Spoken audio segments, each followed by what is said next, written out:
Okay, let's call our meeting to order, the Transportation Committee meeting. Pledge of Allegiance first. Okay, put the flag up. I pledge allegiance To the flag of the United States of America and to the republic for which it stands, one nation, under God, indivisible, with liberty and justice for all. Okay. And do I do roll call or somebody else? I'll go ahead and call it. So, Thank you. Vice Chair Collins, Here. Member David, not Here. Member, not staff. Member Davis, Here. Chair Iyer is not here, and then Member Owen. Here. Okay, and then we have our liaison, Councilmember Whitmer. there. All right. Okay, do we have any public comments that are not on the agenda? I see we have two members of the public. I don't have any raised hands. And so I'm just going to remind folks that to raise your hand, go to the participants icon and or reactions at the bottom of your screen, and you should be able to raise your hand for speaking. And at this time, it's for items that are, as the vice chair said, items not on the agenda. I don't see any raised hands. Chief, did you get any comments via text?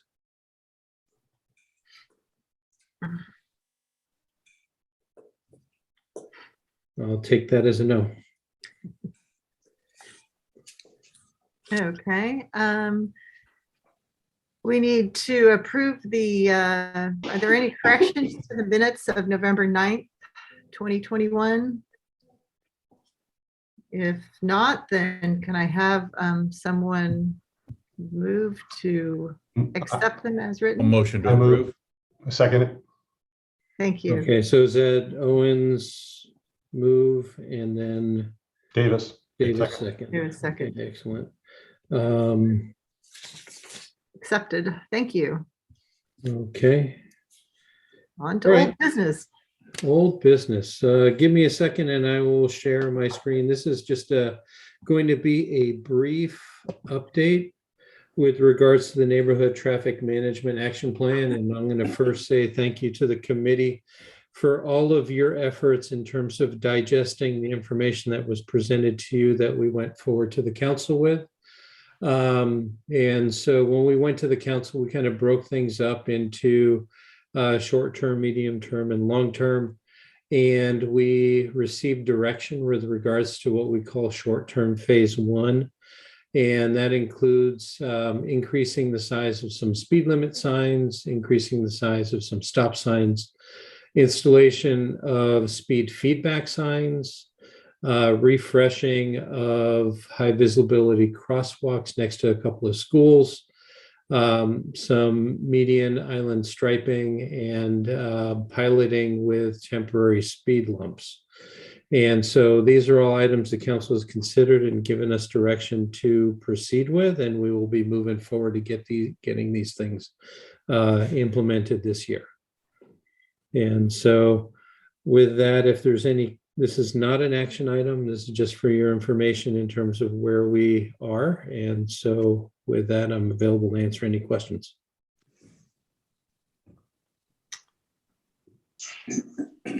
Are those the speed lumps? Because I thought we only approved them on 2 streets, or I think we only recommended actually. Yeah, I think there were some recommendations that came forward from the committee, and after fine tuning some stuff and going back to we took your feedback to the council. They asked us to refine and provide some additional implementation measures. So we did these. The speed lumps will be staggered, as we had indicated in our presentation to you, with regards to putting some in piloting, and if the feedback that we receive is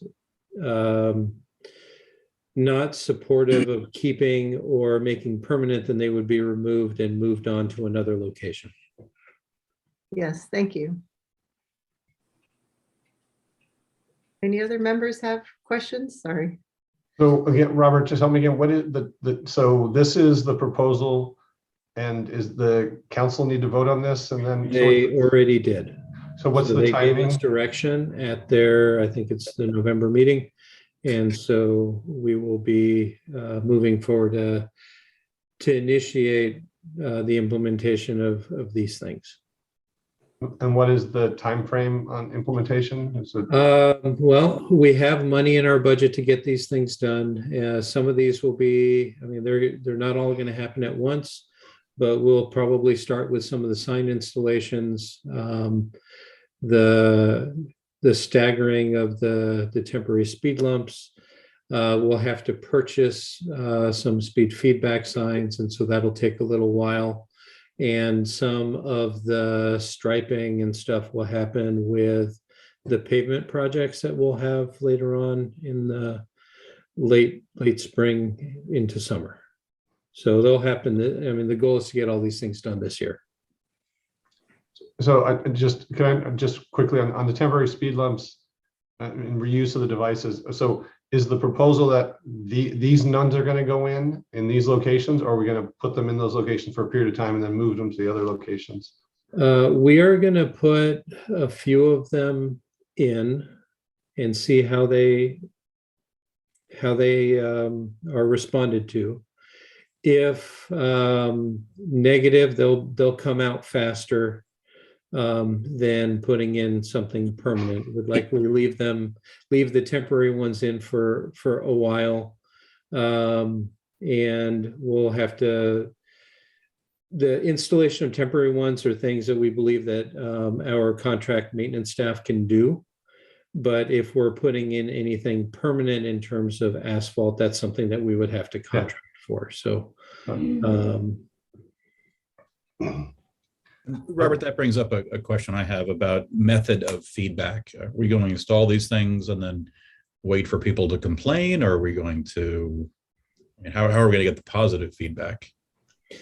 Well, I think first thing is we're going to have to know, I mean, there's going to be a notification process before installation happens. So we'll let the folks know on the street that we're planning to put them in. And I am going to say that negative feedback, I'm sure, will be swift. Yes. If it comes in, but we would follow that with, after a period of time, getting probably reaching out for some more formal feedback. Okay. And is there, I'm just curious what is the process for taking the evaluating the feedback? Because I would think the feedback from someone who lives on Linda Vista Avenue is taken very differently than a non-citizen of Atherton or another citizen of Atherton who doesn't live on it and uses that as a pass through. So how do you weight those, or what are we? We haven't developed a formal process as of yet in terms of weighting them, but I would think that those folks that live on the street are probably going to say for the more local streets, the people that live on them, but I'll use Linda Vista, I'll use Fairview as an example. Mm-hmm. We've received comments in the past about the desire for them formally to the Transportation Committee.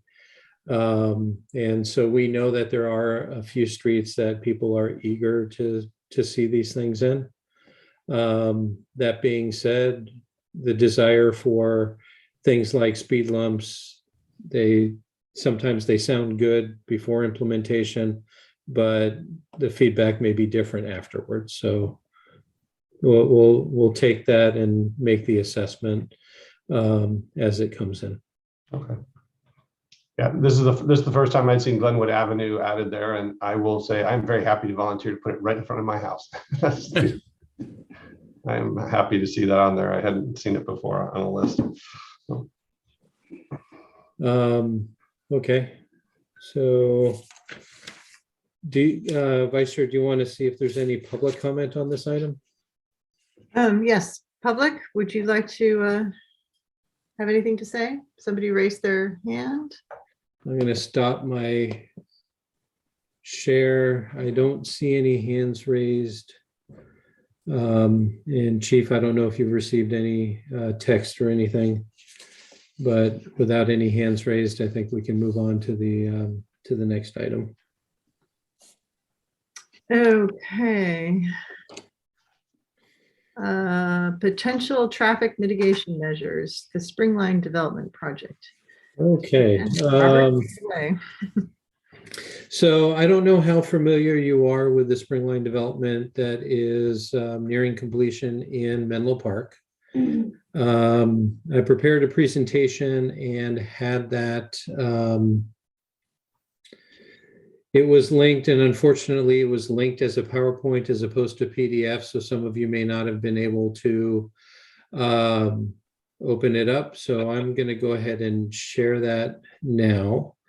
The Springline development is located on El Camino Real. And it is, sorry here. It is located on El Camino Real, between El Camino Real and I think Garwood Way, and between Oak Grove and Glenwood. Recently, the city of Menlo Park adopted a resolution with regards to traffic controls, and specifically restricted left turns and through movements out of Garwood at Oak Grove. And so here on the screen, hopefully you all can see, is some Google images of the project location. The aerial photo obviously is a bit dated from Google. And so you can see the project site under construction with its project limits. But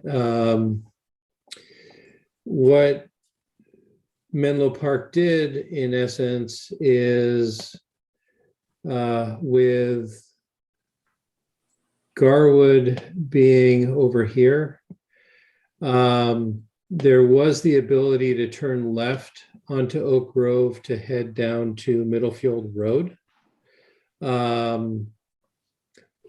That movement has basically been eliminated. And so that means that anybody heading down towards Middlefield, in essence, would come out Garwood Way and make a right turn onto Glenwood, at which point they would either continue straight on Glenwood or turn right or left at Laurel, and could head down, if they turned right on Laurel, could head back towards Oak Grove, down Oak Grove to Middlefield, where there is a traffic signal to get to Middlefield. As you know, on Glenwood, we just have stop controls at Laurel and stop control at Glenwood. I'm sorry, at Middlefield, at which point traffic would wait to make that right or left turn. The alternative to that is that they could also make a left on Laurel and head down to Encinal and turn right on Encinal to get to Middlefield. And so we did send in a letter, a public comment letter to the city of Menlo Park, indicating that we weren't supportive of the turn restrictions. It was adopted by their council. And so they're going to be moving forward with the installation of those no left turn signs. And so this is an opportunity for us to have a conversation as to whether or not we as the town want to do anything to mitigate any potential increases in traffic on Glenwood.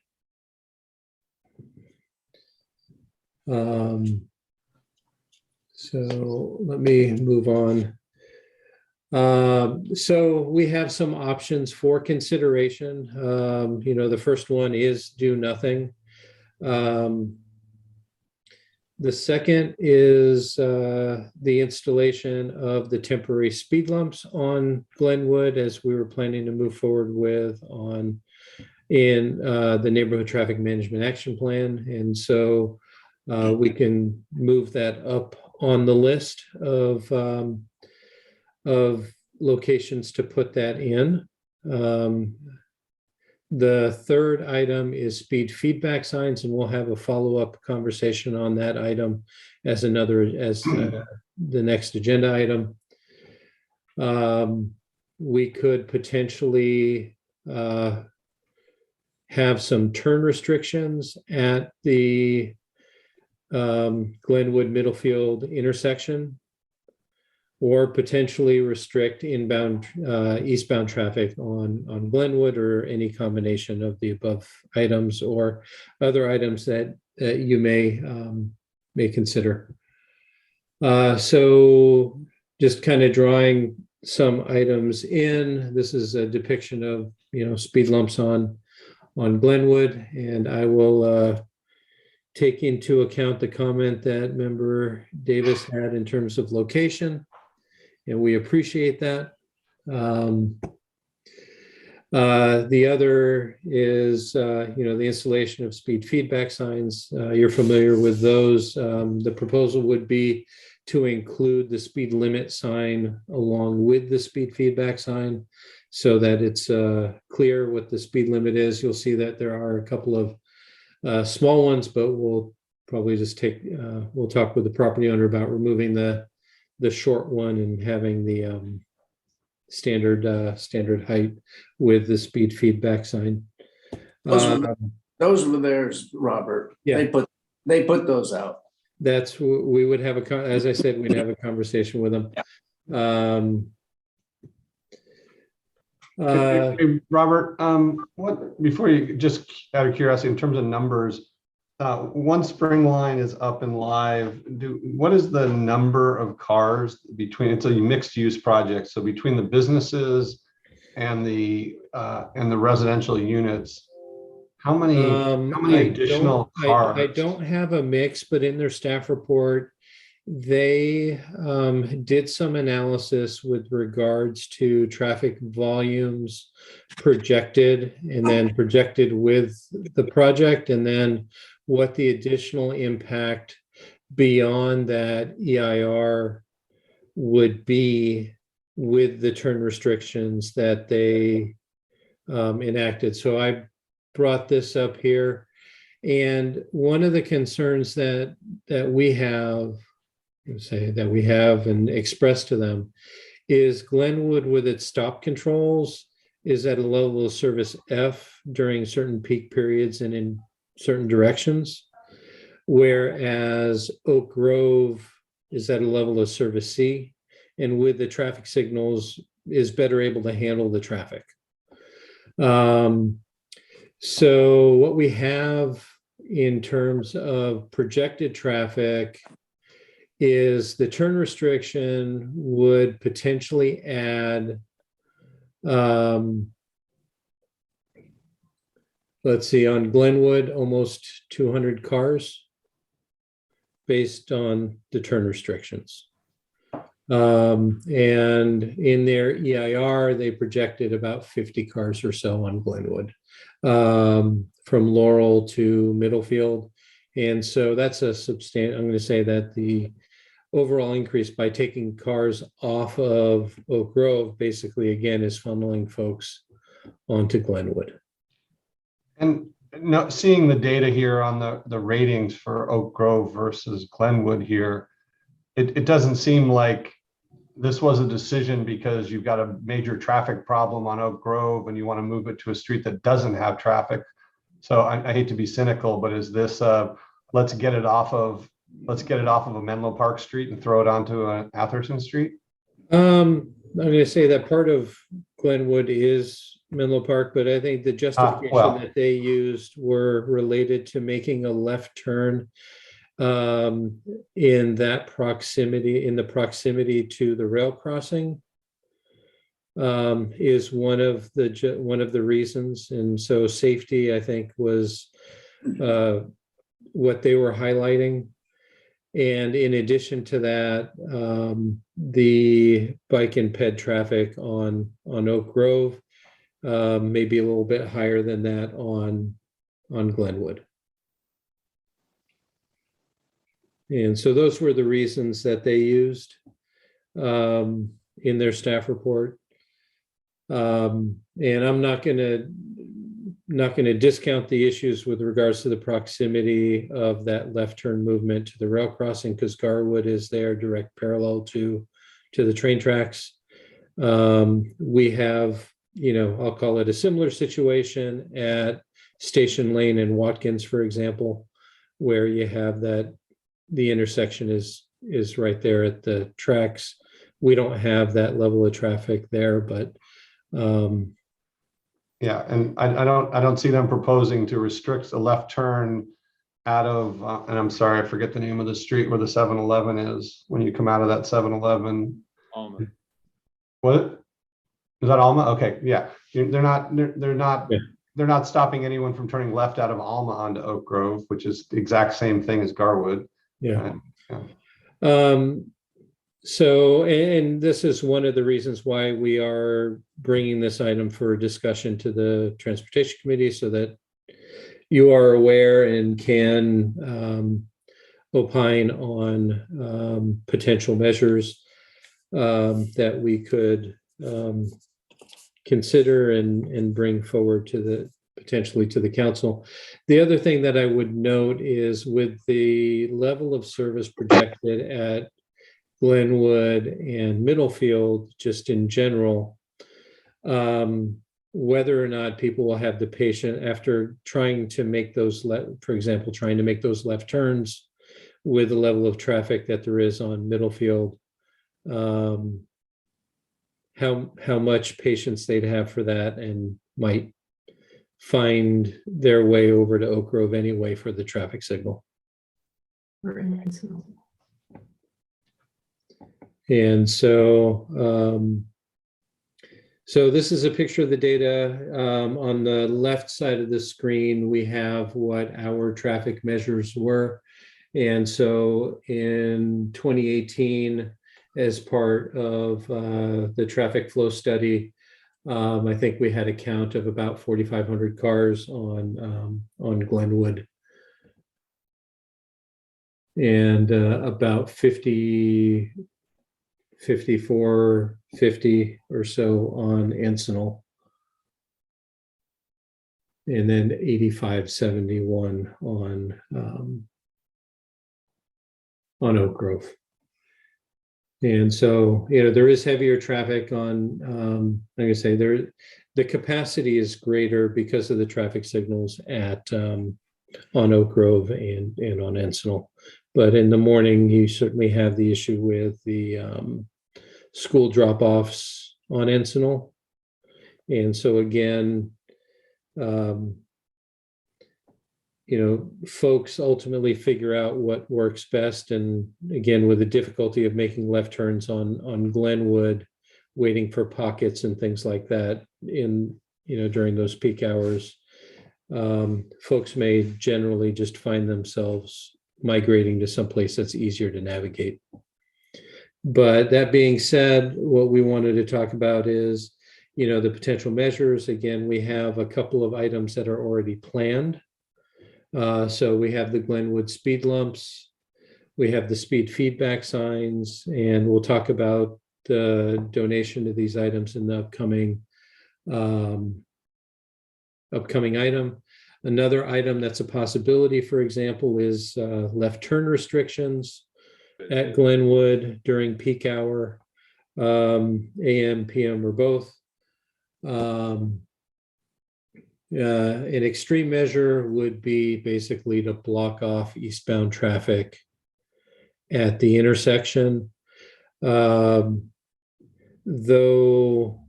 whatever we put in to block traffic would be within the town limits.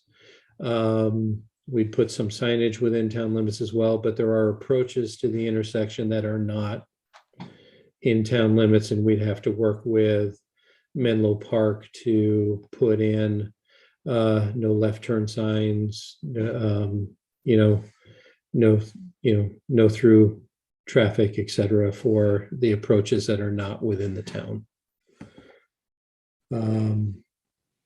And so just, considerations with these things is, putting in certain measures may divert traffic. To what degree we'd want to do public outreach and input for blocking off Glenwood. That would certainly require a lot more public outreach than the other items. Impacts to bicycle and pedestrian traffic, and again, coordination with other jurisdictions. And so that's pretty much the presentation item. And so it's open for your discussion and potential public feedback. We have one person with a public comment, so I'll let you go ahead and have your discussion, and then if you want to or invite the public comment and then have your discussion. I'm going to stop my share so it's easier for me to see participants and desires for public comment. And so the comment I have is from Mary Beth, who indicates that she's not able to raise her hand. And so I'll reiterate that at the bottom of your screen, you may have a reactions icon. So if you click on that, you'll be able to raise your hand. But we do have the desire for public comment from Mary Beth. Hello, everyone. I am a Glenwood resident. I'd like to emphasize that there's a number of young children on bicycles walking to school every day. There's a number of walkers and of course all the adult bicyclists. And high speed has been a recurring problem on Glenwood. And of course we don't have 24/7 oversight. So we need to do something to stop the speeding. And I think the speed bumps are a nice start. Another suggestion I would have would be to put a stop sign at the corner of like Moulton and Glenwood, and would force a stop. But that's a problem that needs to be handled. And with this additional traffic from Garwood, it's going to become an even worse problem. I think that one of the issues that I have is that the police are here frequently, but unfortunately, rush hour is about the same time as shift turnover, and they're spread very thin at that time. And traffic control is like at the bottom of the list. They usually have other things that they need to do, and I don't know how to solve that problem, but we do need to do something with regard to traffic to ensure the safety of the residents in the area, because the speeding is going to cause a big problem. And we have had one death at the corner of Middlefield and Glenwood already. And it's been several years, but I would hate to see another problem like that. So Thank that's you, all I Mary. have. Thank you, Mary Beth, for joining our meeting. I appreciate it. You're welcome. Do we have other public comments about this? I don't see any, but I know that we have a couple other members of the public, so I can call by name. I have a Tommy Holt on the line. Can you hear me? Yes. Yeah, I've lived here 60 years. And I second what Mary Beth said. I think in terms of the options, the speed bumps make a good lot of sense. And Joe is willing to volunteer his location. The feedback signs make good sense. And I think the left turn from Glenwood onto Middlefield at peak hours makes a lot of sense. Even during non-peak hours, it's dangerous and it's hard to do. So I kind of vote for those three as initial efforts. Thank you very much, Mr. Holt, for attending the meeting and commenting. We Thank appreciate you all it. for what you do. Yeah. And then we have Mr. Timmerman, but I believe he's on the line for another item. Committee members, do we have questions for Robert or first or comments? Yeah, Robert or even Bill, you might remember this. When the Spring Line project was approved, they did an EIR and it came out with, impacts to the community, and there was a sizable amount of money that they should have done. And one of the things was paying for a traffic light to be put at Glenwood and Middlefield. But of course, Menlo Park says, well, we're not allowed to ask for money for things that they're impacting that are outside the city of Menlo Park. So we're going to approve it if they only pay for the things that impact Menlo Park. So they paid a sizable several $1 million fee to get the project approved to improve traffic in Menlo Park, but we're left off. And so, the council, Menlo Park City Council has already approved this project with a certain EIR, and now they're going to change the traffic flow and put it there. And again, try to put more traffic onto Glenwood, which their proposal for the EIR for this project already said that you would probably need to put in a traffic light at Glenwood to deal with the traffic. And they, blow through that, and now they're going to throw more traffic down there. I mean, it seems fairly irresponsible the way they're treating this. Right.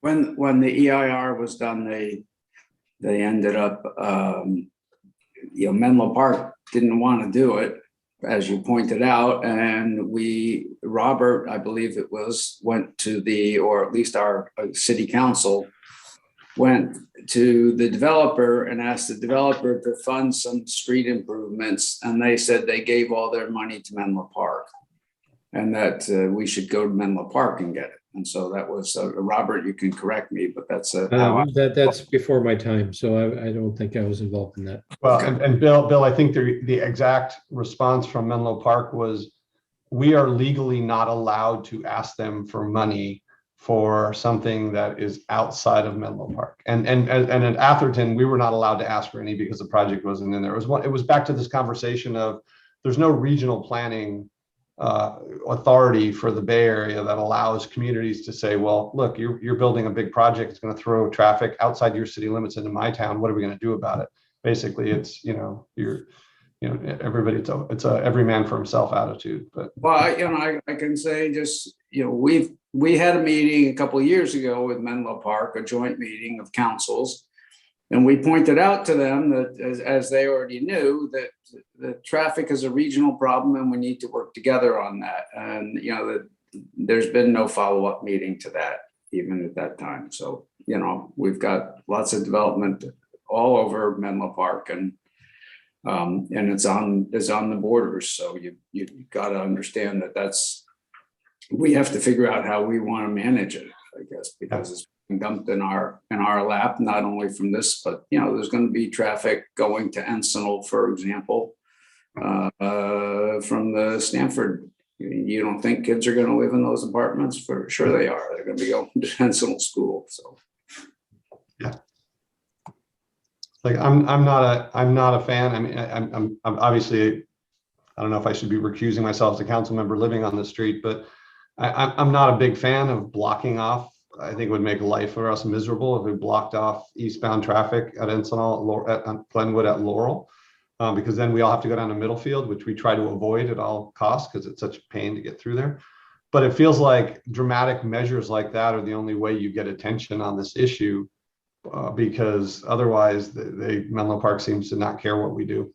I mean, if we put restrictions on a left turn at Middlefield, we're going to back up traffic on Glenwood, and I don't think Menlo Park could care less about that. Robert, can I ask you a question about the no through traffic? You said a barrier, and that meant that nobody can go in, right? Yeah, so it wasn't like either no you vote. allow or you don't allow, and obviously we'd have to. I mean, that as Member Davis said, is an extreme measure. That's something that we'd have a lot of outreach that we would have to do in advance of trying to implement something like that. And that would include conversation with the fire district to make sure that they can potentially mount whatever barrier it is so that they can properly serve the residents for emergency vehicle access. And so I'll try and bring up the image again. It's a crude one that I drew, but give me a second and I'll bring that up. I was also kind of confirming you weren't just saying no local, oh, no, No, weren't saying local either traffic. you're restricting or you're not Yeah. restricting. And so I don't Okay. know if you can see this, but basically kind of a raised, you can call it a median island or a raised island of some sort, Yeah, blocking eastbound traffic. The way it's depicted here is not all the way to the edge of pavement, and that would potentially allow for bicycles maybe on Glenwood to go in that direction. But just basically restricting vehicular traffic. But In just the one lane though. it's just, well, it's one lane in each direction. So we'd be blocking just basically the eastbound traffic. It will allow residents to, it allow folks to come from Middlefield and go towards El Camino. Right. And residents on Glenwood to go down to Middlefield. So what is the infraction then for driving around that thing? I'd leave that to PD, but I'd say driving on the wrong side of the street. Yeah, but I mean, so there's a blob of concrete in the road that is there for a reason, and it's making you think, why is it there? And probably a sign or three that says, don't go this way during these times. But No, it would be, people at want this to go point, around it, they can. in this location, it would be don't go at all. Yeah, it's no question. It's an issue. I looked up while we were chatting Springfield or Spring Line rather, trying to get a sense of I'm unfamiliar with what that project is. And it looks like it's mixed use, residential, retail, and office space.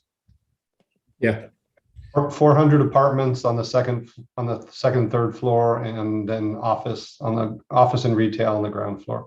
I'm not sure. All in 220,000 feet of 220,000 square feet of commercial space, 183 dwelling units.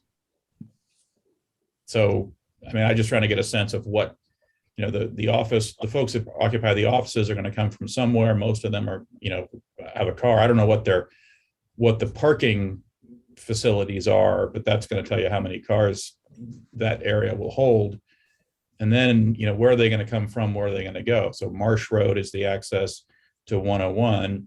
And conceivably, you could turn right out of the Oak Grove side or left out of the, is it Glenwood at that point, and take El Camino. I think it's going to put for everyone going north, it's going to put a lot of traffic on Watkins. For some reason, Waze sends everyone down Watkins, which is going to back that up even further to make that left turn to then make the right on Marsh. I would expect, Tom, that they would go down to Encinal, and then there's a light at Encinal to get on Middlefield, and then a right onto Marsh. But that'd be the quickest way. It would, because you're going to have that light at Encinal on El Camino and Middlefield. So whether you go Glenwood, Encinal, or Watkins, you got to get through that light. I'm just trying to count the lights, and it's sort of 6 of one, half as the other. So I think you're right. I think Encinal is going to be a challenge as well. Mhm. Well, yeah. Anyway, it's not good. Yeah. No. So At school change time, it's going to be not good, because you've got all the schools in that area. You have Nativity School, you have Encinal, and then you also have the high school, which has a delayed start. Yeah, and if any of you have gotten stuck at the light at Glenwood / Valparaiso at El Camino at around 3:15 in the afternoon, when Sacred Heart and Menlo School are all getting out, that traffic backs up on Valparaiso all the way to University, and so now you're adding more bodies, more cars coming in on Garwood. Yeah, it's not, but yeah, they got to go somewhere. The project's approved, that thing's almost online. So I think we're looking at mitigation issues more than you're not stopping that traffic from coming. Yeah, it's just senseless that if there were no limitations, right? That if you were to come out, if you were to be in that building, you probably want to come out on the Oak Grove side, take that left. I think your 7-Eleven analogy is spot on. And Oak Grove, looking at the data, is designed to handle that amount of throughput, get down to Middlefield, left turn lane, and then head your way up to Marsh or wherever you're going. It just, that's too bad. Okay. I would Yates. like to comment that I definitely feel the intersection at Glenwood and Middlefield is quite dangerous, and limiting left turns might be valuable, or restricting traffic on going east. I actually grew up on at that corner on Linden, but when I remember, hearing big crashes and people running in to use our phone to call the police because there were a lot of accidents there. And I think, so I'm fully supportive of more restrictive, Okay. but I don't live on. Yeah, I'm going to say that what we can do is, and maybe this can be kind of the recommendation out of the committee, is basically it'll be I'm going to say, for lack of a better way to put it, kind of progressive with the couple of items that are the one item that's planned, the next item on the agenda, which is the speed lumps. You have the speed feedback signs that we'll be talking about in just a minute. And then probably the turn restrictions. But as you know from other conversations, the turn restrictions are going to get a lot of public feedback. So we're going to have to do a bit of outreach for, I'm going to say, beyond what we would do for the two easier measures, meaning the speed lumps and the speed feedback signs. And generally, speed feedback signs are supported. Speed lumps, we've gotten comments, and I know that there's several residents on the street that are supportive of that as well. But when you get to turn restrictions and blocking traffic, that is going to be a daily impact. I mean, it's going to, in addition to impacting folks from the development out of town, is certainly going to impact our residents as well. Yes. Robert, what, just out of curiosity on this, you probably know, how many times has that crosswalk, that automated, that push button crosswalk light at the corner of Glenwood and Middlefield, how many times has that been taken out by a car now? It was taken out once initially, when it was first put in, and then once more. Okay, just twice. Felt like it was more. It has been taken out twice. Our options, if it happens again, it's gonna either move, or we're gonna put a bollard in front of it. And so I'm gonna say that I believe that crossing gets used pretty regularly by our residents across Middlefield. It certainly helps bring attention to that crosswalk and for pedestrians crossing the street. So I think it's a beneficial improvement that we've implemented. It's just our roads are narrow. I'll put it that way, in terms of how much space we have, and without curbs without curbs, gutter, sidewalk, that kind of thing. We have our shoulders, and people do tend to migrate sometimes beyond the edge of pavement for a lot of things as well. So this is very frustrating. Kidding, not kidding. In the name of safety, you don't want to turn left out of the development to go turn onto Oak Grove. How is it less or more safe to turn right onto Glenwood, the same distance from the tracks off of Garwood? I mean, we should follow their. You don't have to cross a lane. Right. And you won't be able to scoot across the crossing gate. Same distance to the tracks, though. Right. I mean, Yes, but the crossing gate isn't on that side. I think it's, I don't even. I think the crossing gate last time I was coming across at Marsh or Fair Oaks was rather Fair Oaks, pretty much both sides. right? Both lanes, both directions. And I think that's probably the same at Oak Grove. No, I don't think they have 4 No. quadrant gates there. But in any case, they made their decision. And it's, up to us how we, whether or not we do anything to try and mitigate some of that. So, Yeah, I mean, Tom, my answer to your question was, I think turning left across Middlefield is far more dangerous than turning left across Oak Grove. The difference from Menlo Park City Council is that one intersection's in Menlo Park, the other one's in Atherton. Understood. Yeah.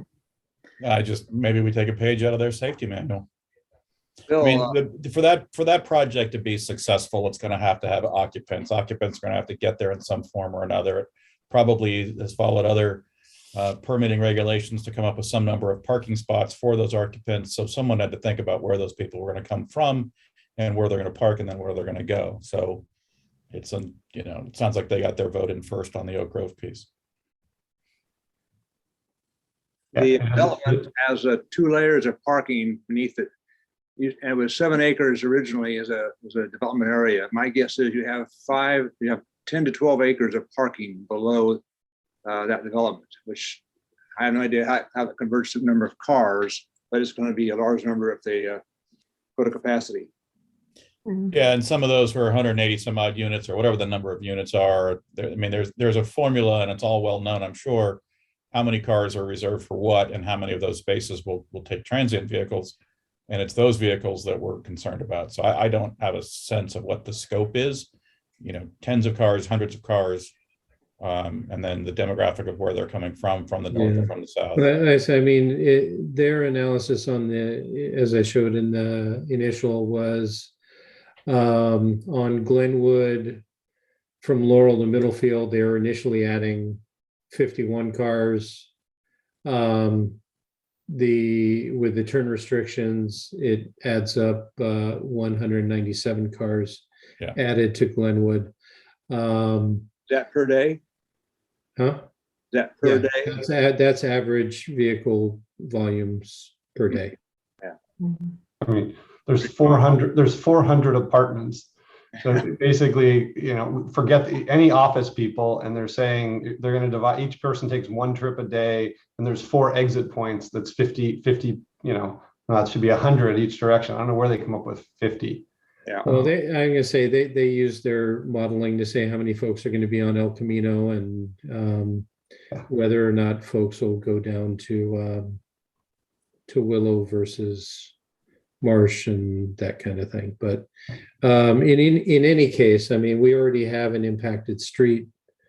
And so I don't know if you want to make any sort of motion or anything, or if you want me just to take your feedback in terms of those 3 as being the priority, and then following that, if things are still bad, then we can always reconsider the other one. Yeah, my view is the recommendations of the speed lumps, the speed signs are all great. The restrictions on turning, potentially, I'm maybe willing to hold off and see what happens once this thing goes live, as opposed to putting that in place now. But that's just my personal opinion on the topic. And Tom, I think you sound like you support that also, or? Yeah, I think, I mean, part of me was being pedantic and saying we should cut off the other end and then not blink. But I feel for Member Davis and folks that live on that street. So I would I think Robert, yes, you can go ahead with the recommendations of the speed bumps and the feedback signs, and then feedback signs, and then reassess the next for the steps. others. Yeah, when we need them. Okay. Thank you. No, thank you. So our next item is also on Glenwood. We have been offered a donation for 2 speed feedback signs on Glenwood. And so I think there's been a review and analysis. I think that there's, the Bike and Ped Committee, I think we're going to discuss this item as well. in terms of kind of our, other areas to install these signs. And we have a generous resident that has offered to pay for the installation of 2-speed feedback signs, one in the eastbound direction, one in the westbound direction. And so prior to taking this potential donation to the city council, we wanted to get your feedback, and I'm going to say it'd be nice to get a formal recommendation, but given the discussion in the previous item, I'm going to guess where this is going to go. Was that on our original traffic management plan? It was not. I know but there were different places we Yeah. put them. Was it suggested there or?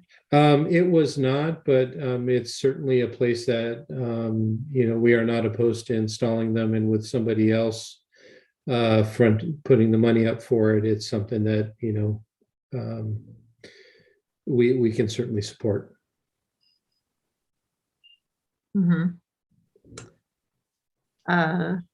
Committee members, any comments? Just generally supportive? Do we Yes. want to make a motion to You say wanna- yes, please? You can take public comment on this item as well. Oh, yeah, sorry. Public comment on the feedback signs on Glenwood Avenue? Is there any sense as to cost? Yeah, I think the donations for 5,000. I mean, the rough cost is about 5,000 each for the units, the speed limit sign, and the installation. And so, in talking with the resident, the resident is willing to pay for both. Yeah, so there's no cost to the town. No cost to the town. So Carol, were you looking for a motion? We say yes, please. Thank you. Say thank you. Thank you, I guess would be, and thank you. Okay, so I have a motion by Owens and then second by Davis, and I'll take All the in third vote. favor? Say Okay. aye. Aye. All right. We have a please and a thank you. Yes. Owen and Davis. All right. Well, thank you. All right. So the next item on the agenda is discussion of the potential vacation of a portion of Madrone Road. Madrone Road is a dead-end street in Lindenwood. There was an attachment in your agenda packet for kind of showing where that is, as well as kind of what the terminus of the street looks like currently. So I'm gonna, if you give me a second, I'll bring that up try and bring that up on my screen. And can you let me know if you see that? Yep. Yes. Excellent. So Madrone has a right-of-way width of about 45 feet and extends from Oak Grove to the rear of the property on Catalpa. So it's not a through street, but it does connect to existing utility easements in the back of the Catalpa residence, as well as to the back of the residence on DeBell. And so it's not just street right of way, but there are utility allowances in the street as well. Here's a picture of the street. The street has been blocked off with fencing and gates approximately 165 feet from the back end. And I believe that one of these was installed at least with an encroachment permit for the driveway for the property on Madrone. Vice Chair, you had indicated that you had some additional history on it, but we had a request from the resident at 71 DeBell to formalize the right of, I'm going to say, formalize the fact that the town doesn't need the right of way for street purposes, and to vacate that portion of street. And so with us tonight is Mr. Timmerman, who is the resident at 71 DeBell. So as far as street purposes, with it being a dead-end street, we don't have any real purpose for that portion. It's not like we're going to extend the street over to Catalpa. And so from staff's perspective, it's not something that we would necessarily object to.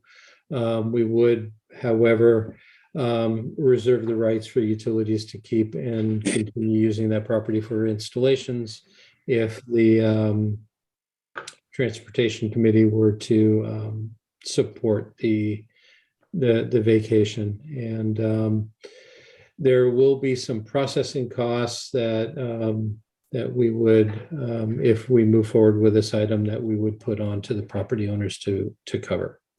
So Robert, did you touch base with the fire district on this? I don't know if they would be servicing the Catalpa address from this street or where the fire hydrants are here. I haven't reached out yet, but they would be part of the notification process if we were to formally move forward with the vacation. What I can say is that the street has been blocked off in its current location for quite some time. And the fire hydrant, I think, would be more accessible for Catalpa on Catalpa than it would be through Madrone. But you make a good point about coordinating and connecting with the fire district. And Robert, quick question. I assume Mr. Timmerman's property is the corner lot there on DeBell with the long kind of strange driveway, like flag lot almost? That's correct. Okay. And then the house that's on the other side of Madrone from his house, the one that's got, looks like the road there. So how do they get into that piece of property? Are they coming in on Madrone? They have like I said, the street's been pretty much blocked off with fencing and gates. So he has an improved gate at that end of. So that's his gate in the picture. Yes. Okay. But but that gate is on city property, and the land behind that gate up until his driveway of his lot, he's been using it as a driveway, but that's the city property, right? Yes, and I believe that some time ago he was given a permit to do that. Okay. So I guess I don't understand, and that's the first time I've ever heard vacation used in terms of land. So the city vacates it, meaning we're not planning to extend the road using it, but the city still continues to own the right to it. Well, no, what we would be doing in essence would be giving up our rights to use that property for street purposes. Okay, but it's still owned by the city, but we formally said we will not. I'm going to say with that, the land would revert to the property owners, but an easement in essence would be retained for the use for the utilities. Okay. So we're giving up our rights to use that street for street purposes. And as underlying property owners, by us giving up that right, it reverts to the underlying property owners.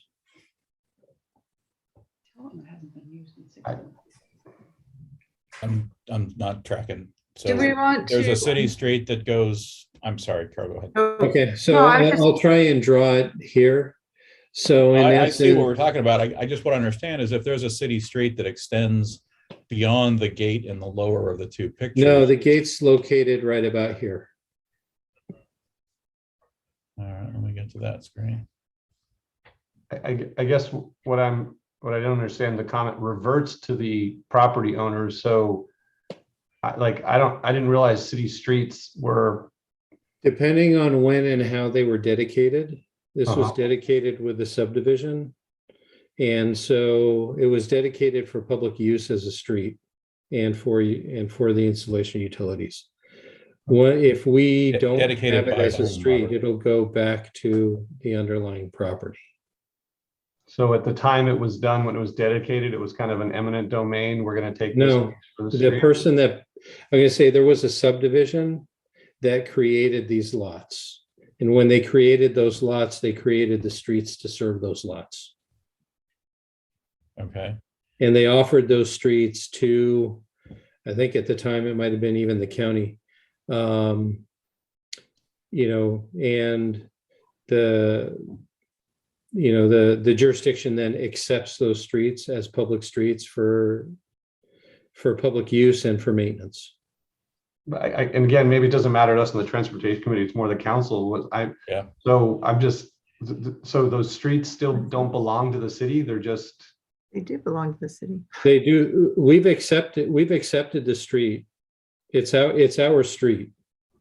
Okay, But I'm going to say, if we don't use it as a street, the underlying property would then go back to where it would have been without the subdivision. Okay. So just so I have this straight, we go back in time to when, the Athertons were roaming around and this was all one big parcel, and then it got divided up.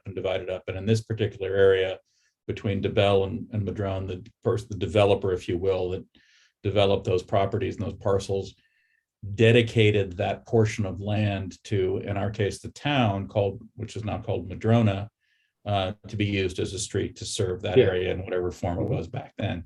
Times change, properties sell, and this guy throws a fence up there and adds to his driveway. We're cool with it because we're not really running fire trucks down there and all as well. Now, the purpose of this meeting is that I believe Mr. Timmerman and then whoever owns what would be number 1 Madrona would say, hey, let's just, the term new to me too, Joe, vacate that land. So give it back to the then current, now current property owner or owners. And we retain obviously rights just like PG&E does for all of our stuff. But so I'm not sure if it's a traffic thing, back to Joe's point, but do I have the story right? Is that kind of what we're trying to do? Pretty close. I'm going to say that when Madrona was initially done, the subdivision where Catalpa wasn't there yet. And so there was a potential at the time that street could have continued.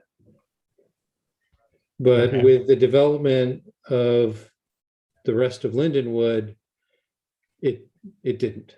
yeah.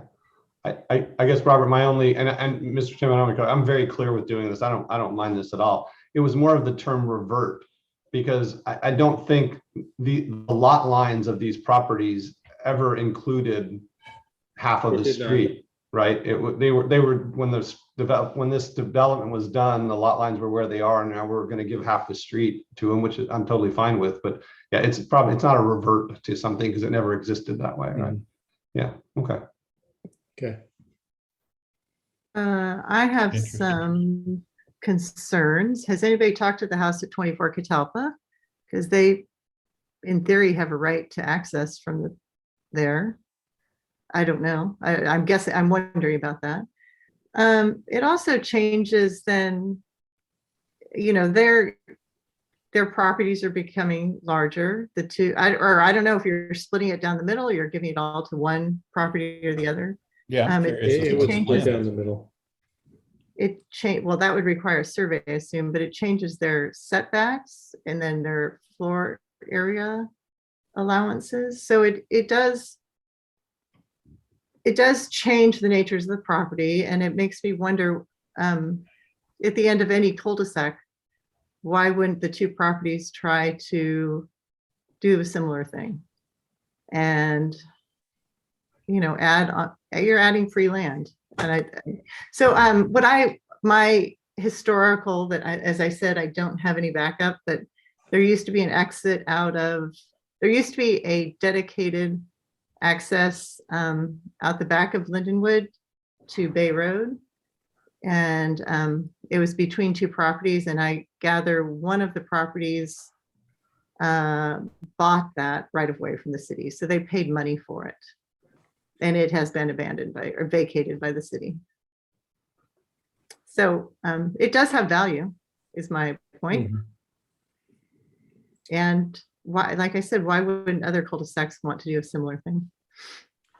Does one, I'm sorry, bouncing around. Does one, more historical, I guess, does one Madrone have full access, given that that's their gate and their fence, and they've got use of all the space behind it?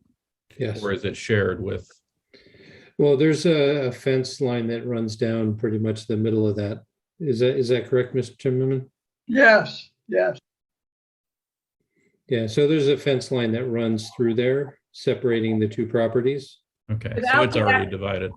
Without the access to that gate, the Galkeys could not get into their property on One Madrone. They would have no access to their home. I think they just have to move their driveway, Okay, not sure at how. least according to the map here. Well, the city manager of Atherton gave them the right of way to block off the street and remove the city's easement, street easement.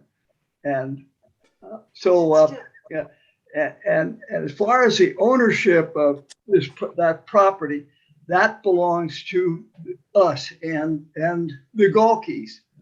That you have no right to own or have any right of ownership on that property.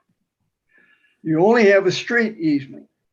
And what I'm asking for is, first of all, it's only a half of an easement. Now, it's never going to be used for anything, never.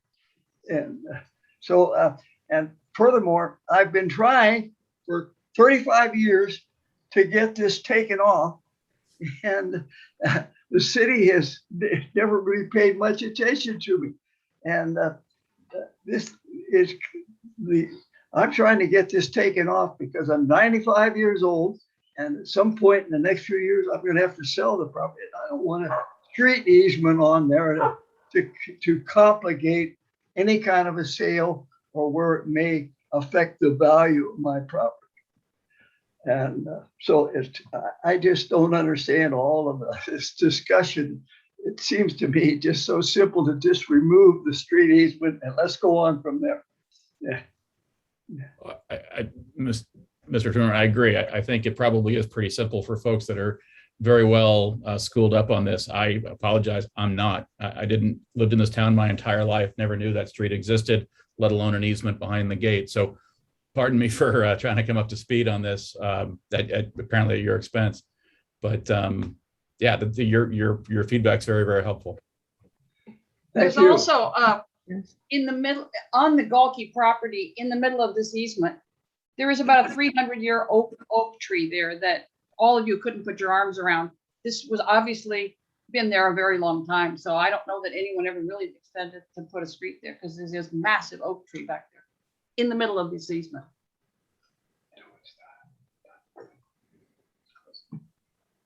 Yes, I did see it. I went and took a look. It's perforation.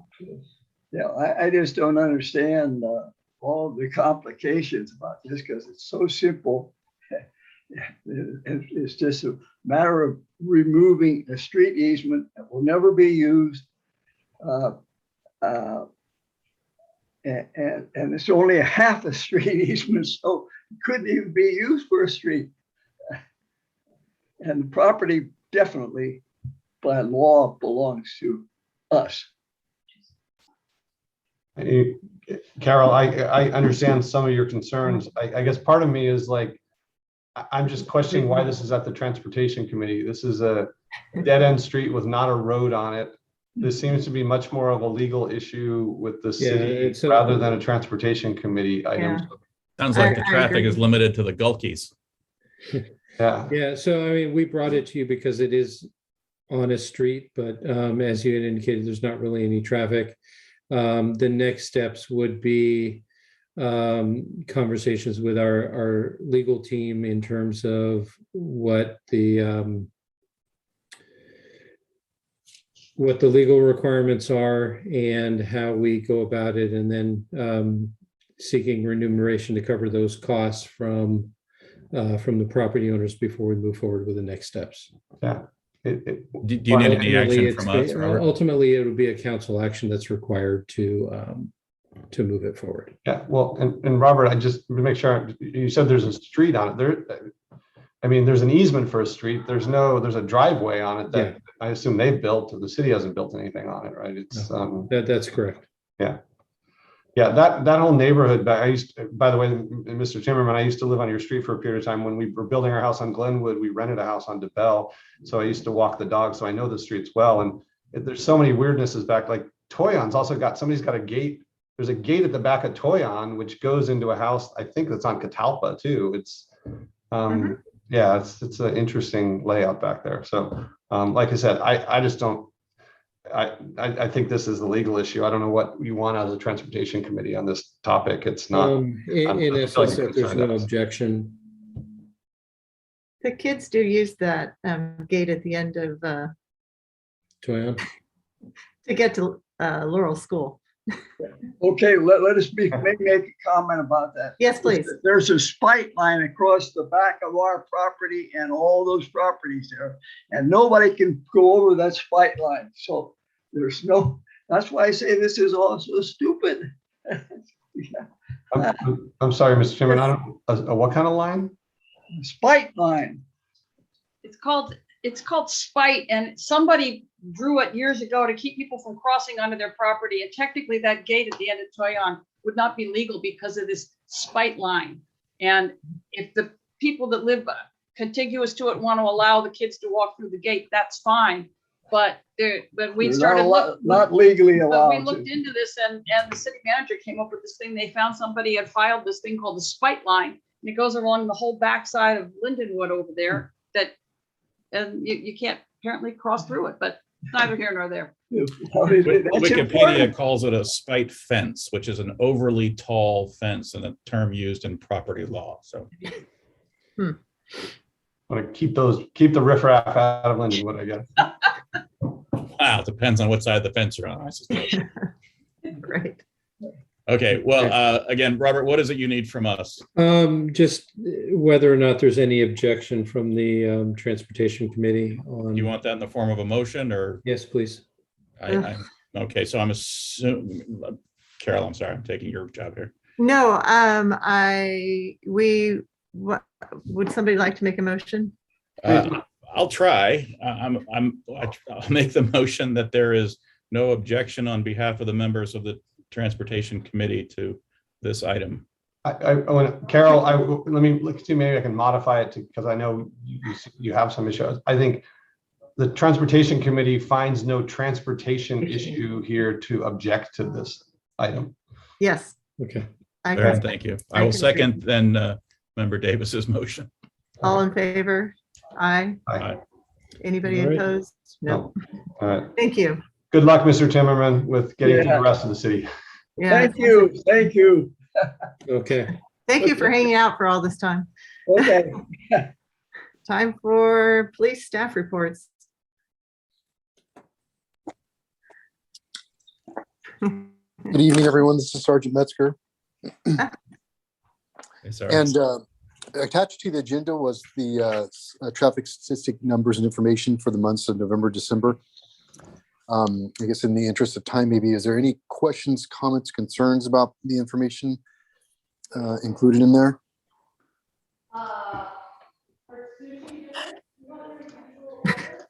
Okay, head shakings don't really translate to audio, so I'll say that it doesn't appear that there's any questions. That was background noise. I thought I heard it first. Sorry, I apologize. My wife's daughter wandering through. I do not have any questions. No, I have none either. Same. Thank you, Sergeant Metzger. Thank you. And that should be it, right? Oh, does anybody have a future agenda item they would like to bring up? Any further public comments? I don't think I guess Mary Beth is still here. Anybody? You're muted, Bill. Bill, Yeah, I got a letter from Tom Holt who said he had to leave, but he wanted me to thank you all for the meeting today. well, we appreciate his comments. Yep. No future. Okay, I think our next meeting date is March 8th, and I move we adjourn. Before we adjourn, I would just ask if I don't know if it's maybe I have to do it while we're on adjourned. I would love to ask the chief a question that's not related to, while we're on the phone, related to traffic, just, and maybe it's inappropriate, but just burglaries over the holidays, if we've gotten any other, has it slowed down? Are we still seeing those kind of things, or whether I should just call the chief and ask him? Why don't we adjourn the meeting, then you can ask? Okay, I just didn't know, just as long as you don't hang us up, Robert, here, running the meeting. That reminds me, I have a question too. Okay, we're adjourned. Okay, 7:19. Great. Thank you. Well, you're lucky because I was hovering right over that leave button. That's why I wanted to ask before he